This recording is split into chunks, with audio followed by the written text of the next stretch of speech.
Welcome to my channel. Deborah, the only female judge in the Old Testament, is the subject of today's story. In Judges chapter 4, verses 4 through 9, it says that Deborah, a prophetess, who was also a judge, commanded Barak, son of Abinemi, to lead an army to attack Sisera, the commander of the armies of Canaan, who oppressed Israel.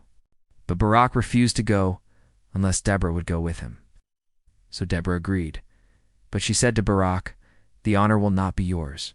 The Lord will deliver Sisera into the hands of a woman." Yet Barak insisted, and so Deborah went with him. And they assembled 10,000 troops from Israel and marched to the plains of Megiddo. Sisera and his 900 chariots were camped nearby. An oppressive military force was no match for Deborah and Barak. As they approached the camp, terror struck the enemy. Sisera abandoned his chariots and fled on foot.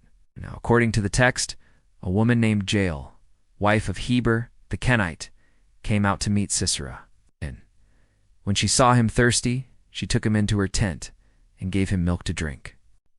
But when he told her that he was a fugitive on the run from battle, she got up, took a tent peg, and as he slept, she drove it through his temple to his heart. And so Sisera died. Deborah and Barak returned to Israel, bringing good news and word of their victory over the oppressive Canaanites. Let's take a moment to learn some lessons from this passage. First, God raised up judges to deliver Israel. Deborah was one of those judges. It doesn't say that Deborah was a warrior, but she was a prophetess.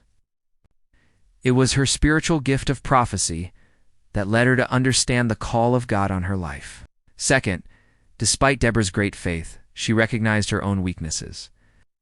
She knew that she needed Barak's military leadership to carry out God's plan. Third, Deborah had courage. Despite the fact that she was a woman, she was willing to go to war.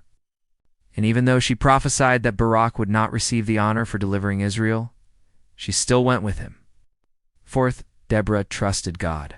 She knew that if they followed God's plan, then they would be victorious. Fifth, there was no room for pride in Deborah's heart. She gave all the credit to God and did not boast in herself or in Barak.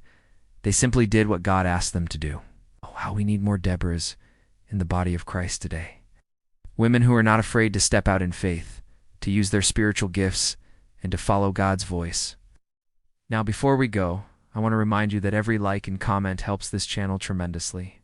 Thanks for watching. I'll see you next time.